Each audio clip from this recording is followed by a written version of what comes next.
Man, Prague University sucks now. Like, their thumbnails are fucking ass. What happened to Communism they used to have, is like, based. iconic thumbnails that really let you identify, like, the real Prague University videos from the fucking awful ones that no one wants to watch. What's this? What is this? They're acting out Russian history. Like, oh my god, it's like a kid's show. Russian Revolution, the rise of communism. Holy shit, this rules. What is this? Blue's Clues for fucking, like, Nazism? Let's watch. Imagine for a second you live under a rock. You spend your days eating bugs from the dirt and mice and rabbits or whatever you could catch and drinking from the stream at night. Why is this bad? After all, you're a happy bear. You got what you need. Let's just say it could be a lot better if you had more information. You'd have more opportunities to do things and get things that you need. Like This guy, like, his voice is incomprehensible. The voice he's putting on, like, no kid is gonna understand this. This shit gets no views. It's so funny. banking and delicious food, or like getting a meaningful job, or doing space travel. In other words, information equals choices, and choices equal freedom. And freedom is good. They're just like feeding kids like the most base sort of like right-wing think tank talking points. Last episode, we learned about an idea from Karl Marx known as Marxism, or communism. Oh my god, they're teaching kids about Marxism. This is awesome. Which leads to a government system that gives full economic and social control to those in power. While That's alive, based. Karl I mean, does he think that like his economic system doesn't do that? I mean, yeah, I mean, he does. Communism is based. PragerU does. They know that their fucking billionaire oil company donors are in power in the US, and that's what they're trying to maintain. Marx's ideas never gained full momentum, but they were able to find a home in a European country that had tried its hardest to hold back the scientific, political, and industrial revolutions we've talked about in this series. That place is Russia. Russia! Yes! Wow, this is terrible. Today on TBH History, we find out how Marx's ideas grew into a Russian revolution, and we'll discover how the idea of communism actually played Like, out. a kid's attention span is already gone at this point. You don't give them an intro, you just fucking get right into it. Reality. I'm Lem, This is And I'm hilarious. Daniel. and this is Lem and Daniel, what are you doing with your life? Who are these people? Who is Lem and Daniel? I mean, there's no last name, so it's impossible to search for them, but I'm not gonna bother. TBH History. From 1613 to 1917, one family ruled over Russia, the Romanovs. During their 3-century reign, European rivals like Great Britain and France saw scientific exploration, industrial development, and freedom for common people rise. And freedom for common people. Hey, does that have anything to do with colonialism? I wonder if there's anything to do with like the absolutely ridiculous amounts of cash money dollars extracted by both public and private companies and ventures in their massive colonial empires. Maybe Russia should have taken note. And power and authority for monarchs declined. The opposite was true in Russia, which struggled to modernize as the Romanovs desperately held onto total control. By the 20th century, rival countries had booming cities with factories capable of manufacturing new inventions like steam engines and light bulbs and radios and medicines. Russia, on the other hand, was a nation of poor peasant farmers who were lucky if they didn't have to fight over a single apple. Plus, the Romanovs had done a masterful job keeping their people in the dark. Russian people were mostly poor, uneducated, and illiterate. Are they gonna be like, the only reason communism came to power is because the Russians were fucking stupid? Is that it? This reminds me of like sort of like a reverse of like the I saw like someone who said like communists like educating, like giving people literacy campaigns and stuff are bad because it makes them susceptible to communist propaganda because now they can read. This is fucking awesome. This is great. I can't believe that PragerU is saying that the Romanovs were bad. That's like bold shit. But the only reason they're saying it is because they want to paint Russians as subhuman idiots. And that's the only reason why they thought that communism was good. Only sour apples? But why would Russia intentionally keep their people in the dark? To find out, let's zoom out. Power-hungry political leaders love to withhold information from citizens because the less citizens actually know, the more easily they are controlled and manipulated. Well, this one is kind of like contradicted. Obviously, where they're going with this is they're going to say that communists do this. Now, obviously, the US does this. Every fucking so-called capitalist country does this because the people who are in control of the flow of information, who have captured these states, are the big capitalists, and they tell you, they dictate what you are allowed to know, what you're supposed to know, what you're not supposed to know, etc. But like where they're going with this is what I just said, and it's going to be contradicted because like if this was the case, why do communists educate people? Why do they like run massive literacy campaigns? Wouldn't it be better if they couldn't read? So because then they couldn't question the doctrine of Joseph Stalin, an Albanian. This is why, when it comes to politics, the battle over education and information is so important, because knowledge is often the difference between freedom and slavery, and effective political leaders know this, as we'll discover. It's just so funny because there is no one in the world who is more against like a truthful, honest education than conservatives in the USA.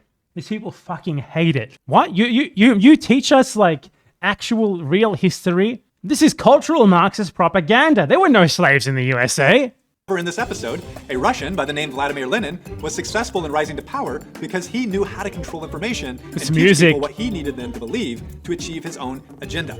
American President Herbert Hoover said, "A nation is strong or weak. It thrives or perishes upon what it believes to be true. If a nation is built on lies, it won't succeed. But if it knows the truth, it can't." The US is completely built on lies. Everything that these people talk about is like bullshit. It's so great. I mean, obviously it's like, this is so dumb. Like no kid is gonna watch this. No kid will ever fucking sit through this. This is so funny. Fail. Little outside information reached average Russian citizens made of mostly peasant farmers. And most of them had no idea Do you think a kid knows what a peasant farmer is? common people in other countries were experiencing levels of freedom like never before. What the fuck? I like how there's a black guy. This guy was definitely not experiencing levels of freedom, okay? What this guy was, he was either a slave, living under like fucking Jim Crow or some shit, or like literally being genocided in your colonies and having his hands cut off for not working hard enough in the fucking mines. God. However, a guy by the name Vladimir Lenin, who was the educated son of a teacher Is this their Lenin? This is their Lenin? A guy by the name Vladimir Lenin, who was the educated This is their Lenin? That's their Lenin? Lenin. You've been eating a bit too many fucking Big Macs lately, man. You've let yourself go. Holy shit, this is awesome. I'm so glad I clicked on PragerU today. This rules. This is the skinniest fucking guy you could get to put in a dumb fucking mustache and goatee. Come on, man. son of a teacher familiar with the noble family hated the Romanovs. I hate the Romanovs. I hate the Romanovs. Wow, this is so funny. And had aspirations of taking power in Russia and beyond. He dreamt of Wait, why is it wrong for him to hate the Romanovs when you just went over how bad they are? That seems like a bit of a contradiction. leading a violent communist revolution, Praise I be like to communism, Allah. Mom. beginning in his homeland and eventually spreading his reach into surrounding countries. Little revolution. But to make his Holy shit, this is so funny. This has more value as like a comedy piece than it does anything to do with kids. dream a reality, Lenin knew he needed to reframe Marx's communist message. Marx had thought that capitalism and industrialization would create such a bad world for workers that they'd choose to fight.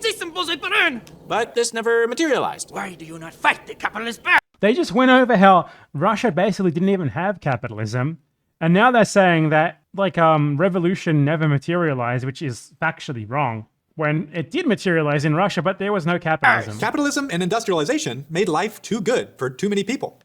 Whatever struggles workers experienced under capitalism, it had given them enough hope and benefits that they didn't rise up as Marx had predicted. But Russia hadn't adopted There were revolutions all over the fucking world. Of course, they're just talking about like Europe. This is like third worlders PragerU. The first worlders are too fat from McDonald's and oil that they drink and eat from colonialism that now they don't want to do revolution anymore. This is true. Labor aristocrats. PragerU Maoism. Third worldism. Excellent. I agree. capitalism and never industrialized to the level of other European countries. Marx saw this as a reason communism wouldn't work in Russia. It won't work. But Lenin saw this as his golden opportunity, just like his golden shiny head. Instead of focusing on bosses versus workers like Marx had, Lenin changed the communist message to a broader definition of oppressor versus oppressed. But for his What? No, he didn't. What the fuck are they talking about? I understand. They're trying to fucking link this. They say this all the time, like, Marxism has been extended to everything. Now it's about oppressor versus oppressed. They changed the message. It's all cultural Marxism.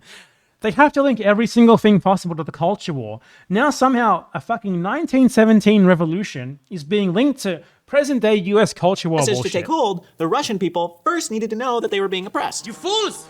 You are oppressed! You think these people don't know that they're being oppressed? You think random fucking peasants in Russia who are still borderline serfs, if not direct serfs, didn't know that they were being oppressed? He needed to tell them that? Give me a break. See it? You are oppressed! In the early I mean, the first revolution happened without any sort of incitement or anything from the Bolsheviks. With their involvement, sure, but it wasn't like a Bolshevik revolution. So, like, obviously this is wrong. Like, you think people in Russia didn't know that they were oppressed by the Romanovs, who you just went over as being bad and not developing the country. And now they seem to be trying to say that actually Russia was a great epic capitalist country with freedom and democracy and all these platitudes. In the 1890s, Lenin began speaking out against the Romanovs in writings and speeches and quickly gathered a following. It's good stuff. Read it, you fools. Read He it. promised that a communist government with him in charge would provide a better life for common people. So much better. His message was compelling. Life in Russia really did stink, and maybe it was all the Romanovs' fault. Russia had a ton of oppression, and Lenin saw this as a pain point to take advantage of. Lenin's crowds began to grow, and authorities began to notice. Obviously, trying to overthrow the government is frowned upon, so they arrested him. I will be back. He was first sent to a rich guy prison, and eventually was kicked out of Russia altogether. But while jailed and later in exile, Lenin continued spreading his new communist message and gathering followers. As the 20th century approached, the Russian authorities found themselves in a tricky position. They knew Russia needed to industrialize and step into the modern world, but modernizing would mean more freedom for the people, and therefore less Apparently, freedom is when you have a factory. Freedom equals factory, I guess. control for the Romanovs. In 1894, Nicholas II began his reign as King of the Russians, otherwise known as Tsar. And according to most sources, he was a very nice man to those close to him. Tsar Nicholas loved God, adored his wife, doted on his children, and at least desired to be... Oh my god, that's like... The Romanovs were so bad. They oppressed everyone. They were so bad. Anyway, so here's this Romanov, this new guy. He's a special. He's a good Romanov. He's a God-fearing man.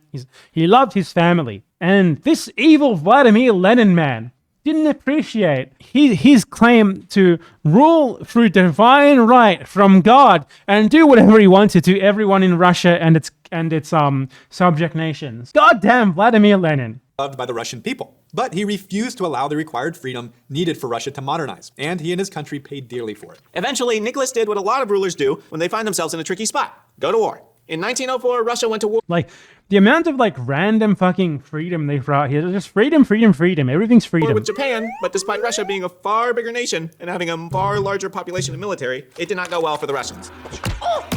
Jesus Christ, this is obviously incredibly racist. Years earlier, the Japanese had entered into a nation Well, like, what the fuck was that? Like, do they think that karate is Japanese? These people, this is, like, so fucking funny. wide move to industrialize and modernize, and the results showed on the battlefield. Tiny Japan whooped massive Russia, and in less than 2 years, Tsar Nicholas II embarrassingly surrendered in defeat. News of the loss could not be suppressed, and the Russian people were humiliated and outraged. The need for I mean, the fact of the matter is that most Russians were rural peasants who probably never even heard that this happened, so... Russia to change with the times was glaringly obvious, and more Russians began waking up to just how backwards their country was. In 1905, what started as a peaceful protest against the Romanovs grew into a disaster that came to be known as Bloody Sunday. The protesters were asking for limits on the Tsar's authority, and the government responded by killing over 200 protesters and imprisoning almost 7,000. It was now more clear than ever that serious changes were needed. Tensions between the government rulers and the people. It seems like it's just like, oh, serious changes were needed, but like I guess they needed to be made by the nice Tsar who believed in God and was very nice to his family. He was a good man.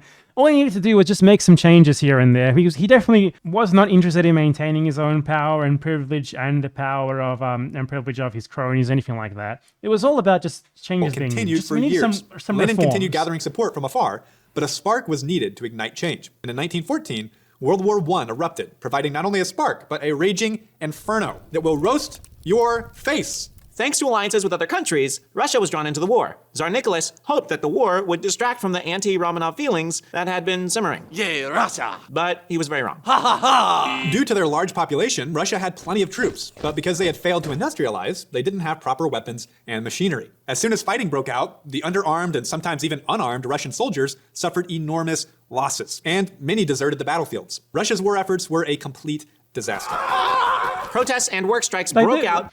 After every fucking sentence, they just have to insert like this incredibly fucking embarrassing and oftentimes racist like intermission of the fucking same two actors doing something. Across the country, and food shortages were common. Like, this is for kids? Like, dude, no kid is gonna watch this. What are the comments? All the comments are just from people who are very much not children talking about how informative this is. So fucking funny. Ridden with guilt, Tsar Nicholas II tried to rally support and lift morale by heading to the front to lead the troops, but his last-ditch efforts were far too little, and much too late. Okay, no need to fear. Tsar Nicholas is here. Okay, what did I miss? By 1917, things had gotten so bad, God. Nicholas admitted that he had failed and stepped down as leader. That plus the Romanovs' questionable relationship with a weirdo named Rasputin, The prophecy. If I die, no one gets by. who just wouldn't die. He just wouldn't die. He just kept living. It was weird. He did a lot of weird things. Weird dude. Weird fella. For the first time in 300 years, a Romanov no longer ruled over Russia, and Lenin pounced. It was time to return to his homeland and fight for control. In Lenin's absence, Soviets had grown in number and were rising in popularity. When Lenin arrived from his foreign Does this guy think that, like, without Lenin, they would have liked whatever these Soviets evolved into? No, you would hate it equally, and you would be talking about them in exactly the same sort of derogatory way. exile, the Soviets were ready to be led and ready to fight. Lenin had his army, and civil war exploded. Lenin's Soviets, who became known as Bolsheviks and were nicknamed the Reds, battled for power against a collection of anti-communists nicknamed the Whites. Some of the Whites were conservative and favored many of the ways of the departed Romanovs. Others were liberal, wanting to explore capitalism and give the Russian people more freedom. The communist More Reds freedom. hated capitalism It's just like, if they just want to give more freedom. We just want more freedom. and had no plans for expanding freedom. It's so funny because Lenin literally immediately implemented capitalism right after taking power. That's the first thing he did. Wanted total control and complete authority over the Russian people. And in return for their freedom, he promised to provide three things that the Russian masses were in desperate need of: peace, land, and bread. At the beginning of Russia's civil Wow. war, the communist Wait. He told them that he would give them what they wanted, what they needed? Don't they just want like some ambiguous platitude word like freedom instead? Wow, I can't believe why that message might have resonated with people more than just, I mean, no one was being like, we got to give them freedom or anything. It's bullshit, this framing. But even if they were, imagine like, I am here to give you freedom. I will give you all freedom. And then some other guy comes up and he's like, I'm actually just going to directly like give you food, land, you know, just going to give you everything that you need. Who would you choose?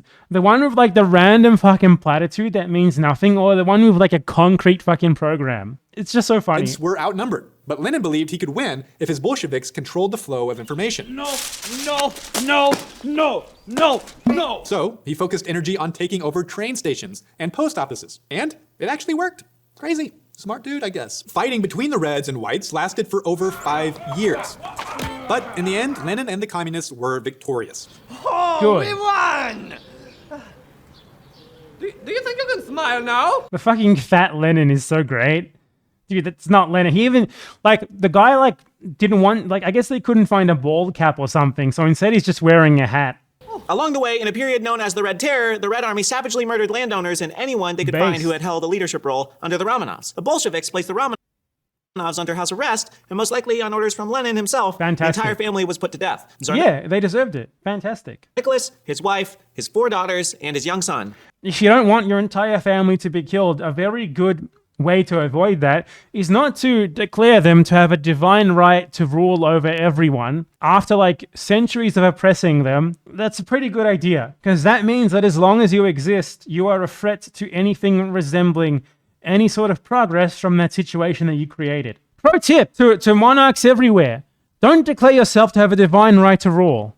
Pro tip. All executed. By 1922, the Red Army invaded neighboring regions and forced them to join Russia as communist. And Lenin named his new government the Union of Soviet Socialist Republics, otherwise known as the USSR, or just Soviet Union for short. What were you thinking, Lenin? Too long. No wonder it didn't last. The Russian Revolution was over. The world had its first communist nation. And what became of it? Well, you can't find the USSR on a current map of the world. Turns out Lenin and the Bolsheviks didn't provide peace, land, or bread. In exchange for the people's Didn't they? freedom, the communist government terrorized and In intimidated exchange for freedom. What does that even mean? the Russian people for about 70 years. So wait, in exchange for freedom, so now they had freedom before? They had freedom under the Tsar?